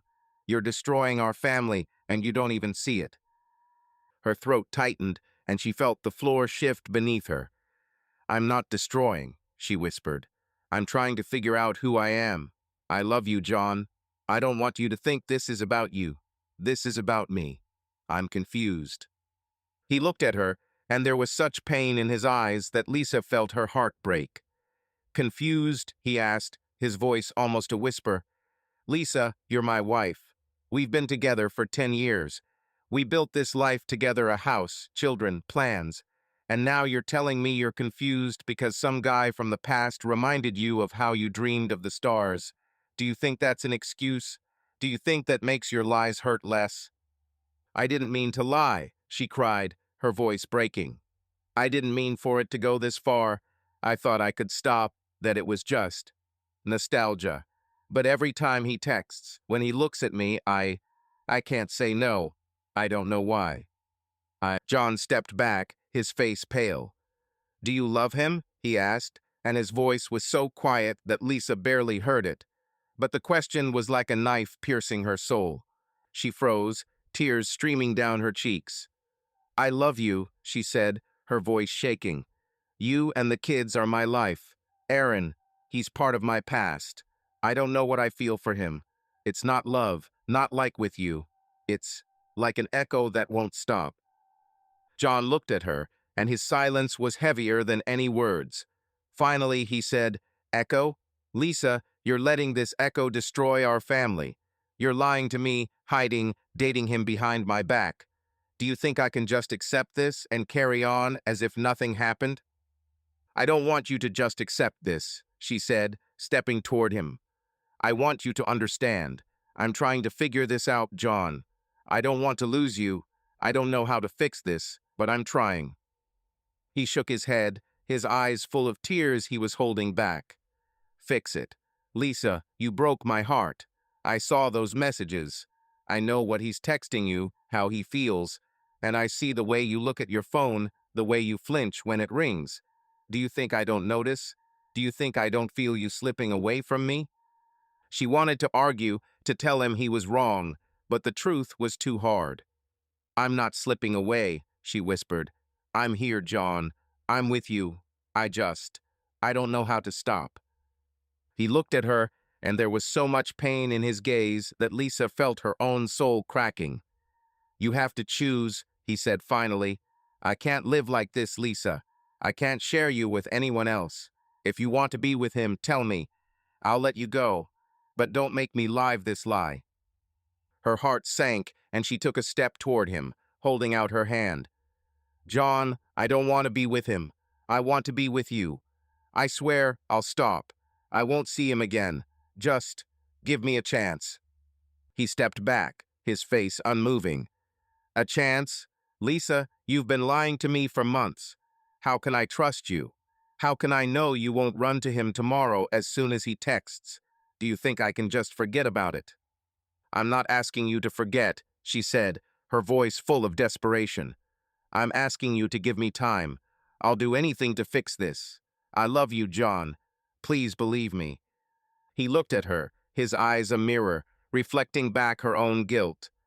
I want to believe, he said quietly, but I don't know if I can. You've ruined something, Lisa, and I don't know how to fix it.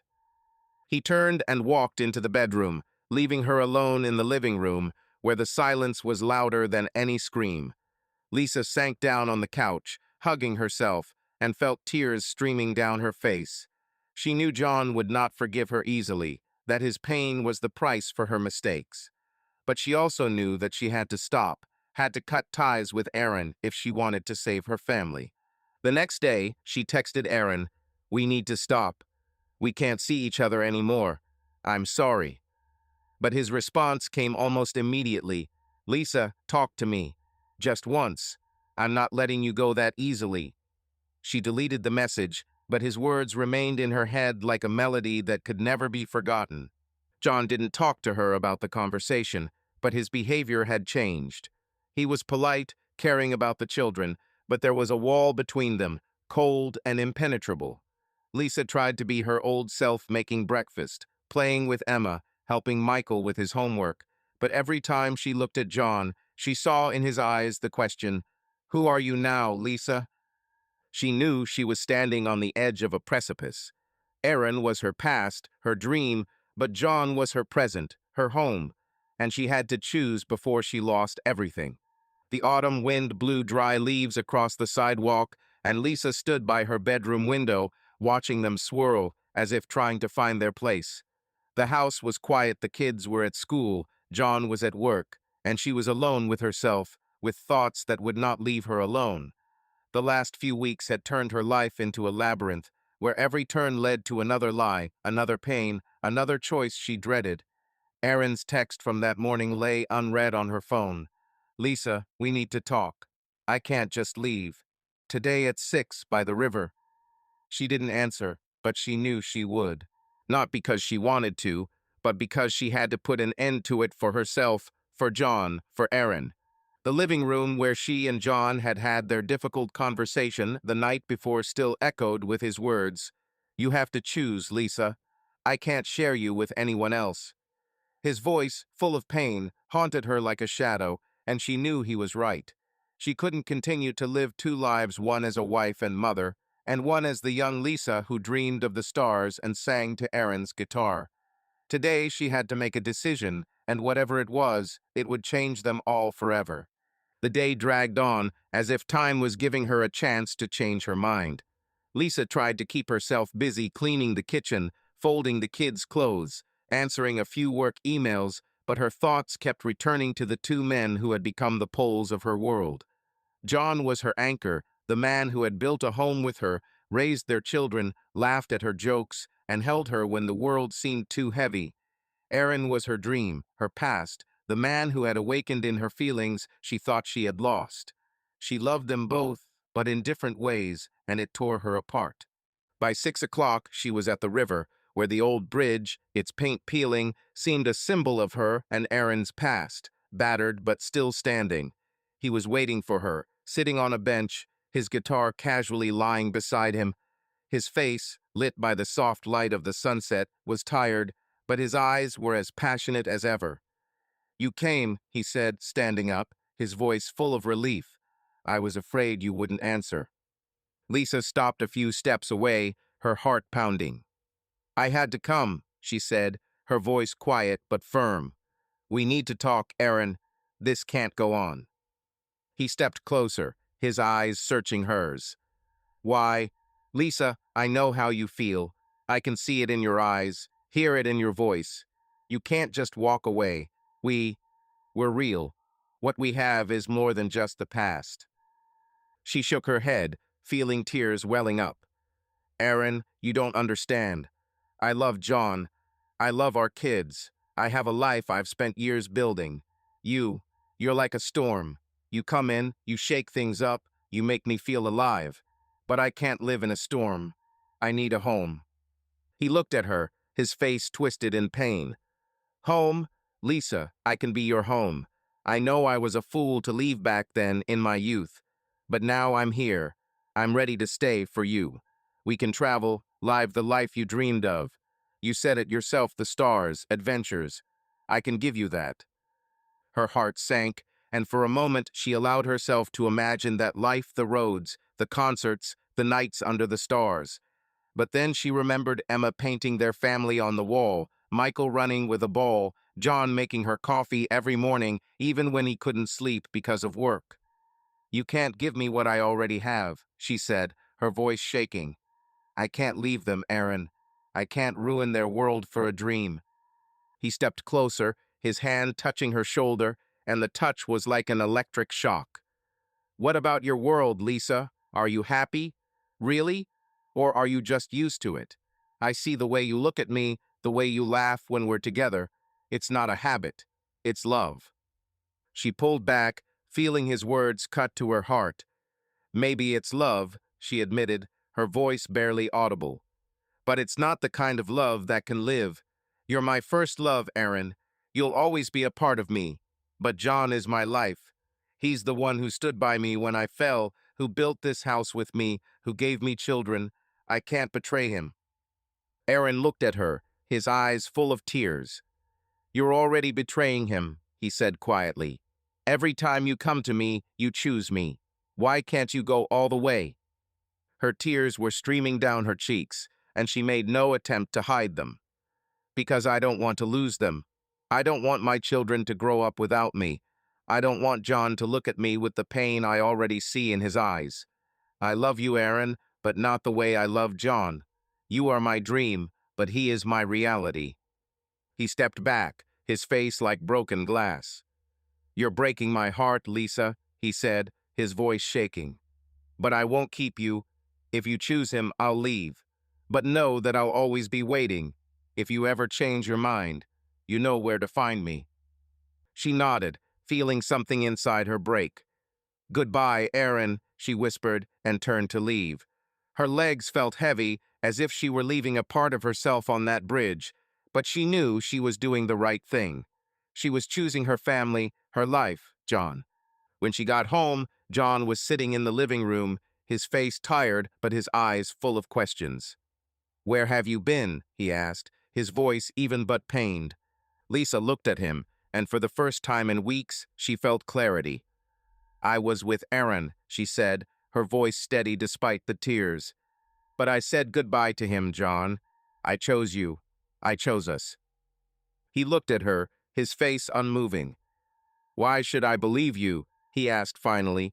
"You've been lying to me for months, Lisa. How do I know you won't run to him tomorrow?" She stepped toward him, her eyes full of tears. "Because I love you. Because I don't want to lose you, lose the children. I made a mistake, John. I let the past drag me down, but I realized that my place is here, with you." He looked at her, and his silence was like an abyss. Finally, he said, "I don't know if I can forget this, Lisa. You broke my heart, but I love you, and I want to try. For the kids, for us." She nodded, feeling tears streaming down her cheeks. "I'll do anything to earn your trust back," she whispered. "I promise." John didn't hug her, but his eyes softened, and that was the first step. Lisa knew their marriage would never be the same, that there would be scars, but she was willing to fight. She had chosen her family, and that choice, hard and painful, was the only one that made sense. Aaron left town a week later. Lisa learned of it from Mary, who saw him at the train station with his guitar and backpack. He didn't write or call, and Lisa was grateful for that. She knew he'd given her space to move on, and that was his last gift. Time passed. Lisa and John slowly rebuilt what had been destroyed. They went to a family therapist, talked for hours, cried, fought, but did not give up. The children began to laugh again, and Lisa felt the house come alive. One evening, as they sat at dinner, Emma showed anew, drawing their family holding hands in the bright sun. John smiled for the first time in a long time, and Lisa felt the warmth return to her heart. She knew Aaron would always be a part of her, like a song she would never forget. But her choice had been made, and she was finally home. Subscribe to our channel so that your love doesn't cheat on you, and go ahead and listen to the next story, because this story is nothing compared to the next one. If you're under 18, don't even think click to the next one.